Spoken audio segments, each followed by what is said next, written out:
वर्ष 2024 में होने वाले आम चुनावों से पहले पीएम मोदी 3 फरवरी को ओडिशा को कई परियोजनाओं का सौगात देंगे। इस दौरे के दौरान प्रधानमंत्री 28,978 करोड़ रुपए की 3 बिजली परियोजनाओं का उद्घाटन करेंगे।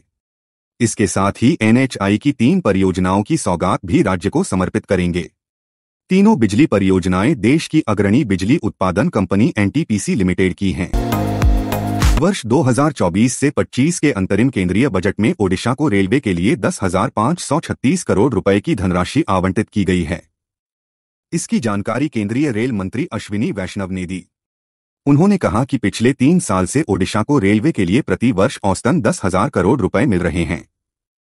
केंद्रीय रेल मंत्री बोले, ओडिशा में नई रेल परियोजनाओं में 52,000 करोड़ रुपए का कोष निवेश किया जाएगा।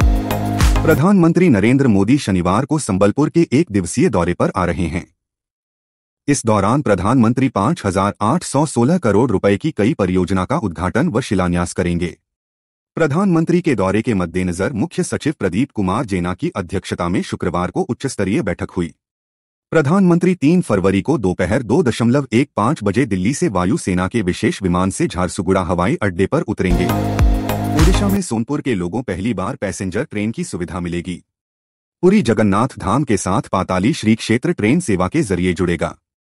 शनिवार को प्रधानमंत्री नरेंद्र मोदी संबलपुर से रेल सेवा का उद्घाटन करेंगे। यह पैसेंजर ट्रेन पुरी और सोनपुर के बीच 8 फरवरी से चलेगी। ईस्ट कोस्ट रेलवे की ओर से यह जानकारी दी गई है। भारत जोड़ो न्याय यात्रा के तहत राहुल गांधी 6 फरवरी को ओडिशा आ रहे हैं। 6 फरवरी की शाम को राहुल गांधी सुंदरगढ़ के बीरमित्रपुर पहुंचेंगे। इसके बाद 7 व 8 फरवरी को राउरकेला, सुंदरगढ़ व झारसुगुड़ा में न्याय यात्रा निकाली जाएगी। हाल ही में मल्लिकार्जुन खड़गे भी ओडिशा आए थे। राहुल गांधी के बाद कांग्रेस के अन्य प्रमुख नेताओं के ओडिशा दौरे पर आने की उम्मीद जताई जा रही। सुप्रीम कोर्ट ने एक महिला पुलिस अधिकारी पर रिश्वत लेने का आरोप लगाते हुए उससे मारपीट करने के मामले में ओडिशा के नेता प्रतिपक्ष जयनारायण मिश्रा को गिरफ्तारी से अंतरिम राहत दे दी है।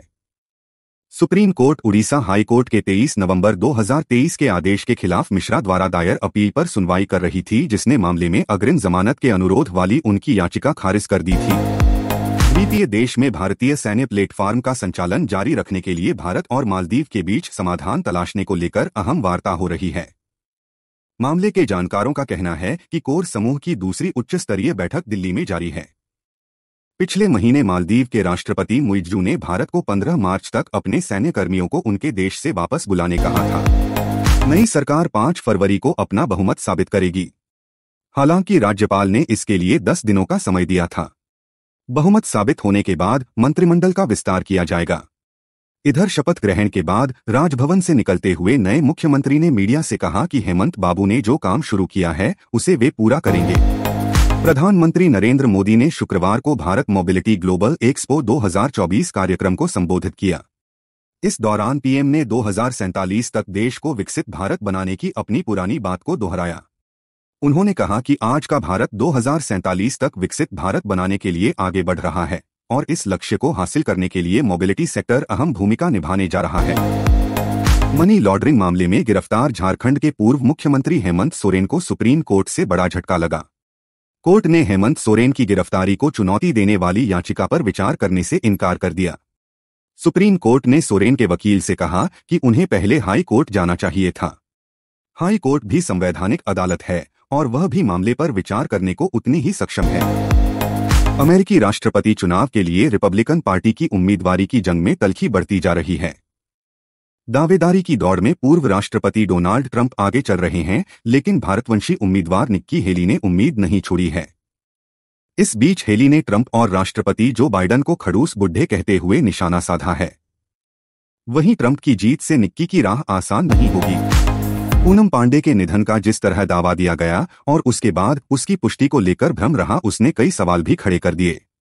पूनम के सोशल मीडिया अकाउंट्स पर 2 दिन पुराने उनके वीडियोज उन्हें पूरी तरह फिट दिखा रहे हैं।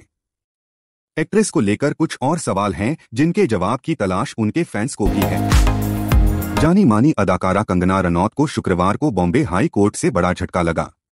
हाई कोर्ट ने अदाकारा की याचिका को खारिज करते हुए कहा कि जावेद अख्तर की शिकायत पर पहले ही सुनवाई शुरू हो चुकी है। आवेदक कंगना रनौत ने देरी से इस आवेदन को प्राथमिकता दी है। समय के लिहाज से अख्तर की शिकायत पहली है और प्रक्रिया जारी की गई है। यशस्वी जायसवाल की पारी की अब हर तरफ तारीफ हो रही है। क्रिकेट जगत के दिग्गज क्रिकेटरों ने यशस्वी जायसवाल को इस पारी के लिए बधाई दी है। सचिन तेंदुलकर से लेकर इरफान पठान तक ने जायसवाल को बधाई दी है। इरफान ने लिखा, घर न होने की वजह से मैदान में सोने वाला लड़का आज बड़े खिलाड़ियों को मैदान में जगा भी रहा है और भगा भी रहा है। शुक्रवार 2 फरवरी को मेलबर्न क्रिकेट ग्राउंड में 3 वनडे मैचों की सीरीज का पहला मैच खेला गया। वेस्टइंडीज ने पहले बल्लेबाजी करते हुए 48.4 ओवर में 231 रन का स्कोर बनाया। वेस्टइंडीज के 15.2 ओवर में 59 रन पर 4 विकेट गंवाने के बाद किसी कार्टी और रोस्टन चेज ने क्रमशः 88 और 59 रन बनाकर टीम को सम्मानजनक स्कोर तक पहुंचाया। भिक्षावृत्ति मुक्त भारत के लक्ष्य को पूरा करने के लिए समान सर्वेक्षण और पुनर्वास दिशानिर्देशों के अनुसार निगरानी सुनिश्चित करने के लिए सामाजिक न्याय और अधिकारिता मंत्रालय द्वारा फरवरी के मध्य तक एक राष्ट्रीय पोर्टल और एक मोबाइल ऐप लॉन्च किया जाएगा। मालूम हो कि कोझिकोड, विजयवाड़ा, मदुरै और मैसूर ने पहले ही अपना यह सर्वेक्षण पूरा कर लिया है। अरब सागर में नौसेना की कार्रवाई चल रही है। भारतीय नौसेना का युद्धपोत INS सुमित्रा अरब सागर में कोच्चि से 700 समुद्री मील पश्चिम में सोमाली समुद्री डाकुओं द्वारा अपहरित मछुआरों को बचाया। लगभग 17 क्रू सदस्यों वाले ईरानी मछली पकड़ने वाले जहाज MV ईमान को सोमाली समुद्री डाकुओं ने अपहरण कर लिया था। कर्नाटक में मांड्या जिले के केरागोडू गांव में रविवार को उस समय तनाव पैदा हो गया जब अधिकारियों ने 108 फुट ऊंचे स्तंभ से हनुमान ध्वज उतार दिया। इस घटना के बाद राज्य में सरकार और विपक्ष के बीच राजनीतिक विवाद शुरू हो गया। सिद्धारमैया ने BJP और JDS पर हमला बोला। उन्होंने विपक्षी दलों पर लोगों को भड़काने की कोशिश करने का आरोप लगाया। अब मालदीव की संसद में बहुमत रखने वाली मुख्य विपक्षी पार्टी MDP राष्ट्रपति मोहम्मद मुइज़्ज़ू पर महाभियोग चलाने के लिए एक प्रस्ताव पेश करने की योजना बना रही है। चीन समर्थक राष्ट्रपति के मंत्रिमंडल के सदस्यों से मतभेदों को लेकर सरकार समर्थक सांसदों और विपक्षी सांसदों के बीच रविवार को संसद में झड़प होने के एक दिन बाद यह घटनाक्रम सामने आया है। जॉर्डन में टॉवर 22 नामक सैन्य चौकी पर एक ड्रोन हमले में कम से कम 3 अमेरिकी सैनिक मारे गए और दर्जनों घायल हो गए। एक अमेरिकी अधिकारी ने कहा कि यह हमला मध्य रात्रि में सीरिया सीमा के निकट एक छोटी चौकी टावर 22 पर किया गया है। सैनिकों के आवासीय ठिकानों में ड्रोन हमला हुआ जिससे बड़ी संख्या में सैनिक घायल हुए हैं। पुतिन को राष्ट्रपति चुनाव में एक नेता बड़ी चुनौती पेश करने को तैयार है जिसे हजारों रूसी भी समर्थन दे रहे हैं। पुतिन को टक्कर देने को तैयार ये नेता 60 वर्षीय बोरिस नादेजदीन है। ये स्थानीय विधायक और शिक्षाविद भी हैं। आगामी राष्ट्रपति चुनाव में राष्ट्रपति व्लादिमीर पुतिन के खिलाफ वे बड़ी चुनौती खड़ी कर सकते हैं। विदेश कार्यालय ने कहा कि अतिरिक्त विदेश सचिव राह हयात ने रविवार देर रात नूर खान हवाई अड्डे पर अब्दुल्लाहियन का स्वागत किया। यह यात्रा ईरान द्वारा पाकिस्तान सीमा क्षेत्र पुंजगुर के अंदर आतंकवादियों के कथित ठिकानों को एक तरफा निशाना बनाए जाने के बाद हो रही है। विदेश मंत्री अब्दुल्लाहियन विदेश मंत्री जिलानी के साथ गहन बातचीत करेंगे और प्रधानमंत्री अनवारुल हक काकर से मुलाकात करेंगे। इंग्लैंड के खिलाफ 5 मैचों की सीरीज में भारत को दोहरा झटका लगा है। सरफराज खान को टीम इंडिया में डेब्यू करने का मौका मिला है। KL राहुल और रवींद्र जडेजा टीम से बाहर हो गए हैं। इस बीच सरफराज की डेब्यू पर एक्स पर लोगों ने खुशी जताई है और खिलाड़ी को बधाई दी है। दूसरे टेस्ट मैच के आगाज से पहले भारतीय टीम को दोहरा झटका लगा है। टीम के स्टार ऑलराउंडर रवींद्र जडेजा और KL राहुल विशाखापट्टनम में खेले जाने वाले दूसरे टेस्ट से बाहर हो गए हैं। जडेजा को हैमस्ट्रिंग इंजरी के चलते बाहर होना पड़ा है जबकि राहुल भी पूरी तरह से फिट नहीं हैं। इन दोनों की जगह पर सरफराज सौरभ और वॉशिंगटन सुंदर को टीम में शामिल किया है। ILT 20 इंटरनेशनल लीग टीम में MI अमीरात का मुकाबला अबू धाबी नाइट राइडर्स से हुआ। इस दौरान MI ने पहले गेंदबाजी करने का फैसला किया। ट्रेंट बोल्ट ने नाइट राइडर्स की पारी के दौरान एक हाथ से शानदार कैच लपका जो सोशल मीडिया पर जमकर वायरल हो रहा है। बोल्ट ने एक लंबी डाइव लगाकर जमीन पर रोल होते हुए ये कैच लिया।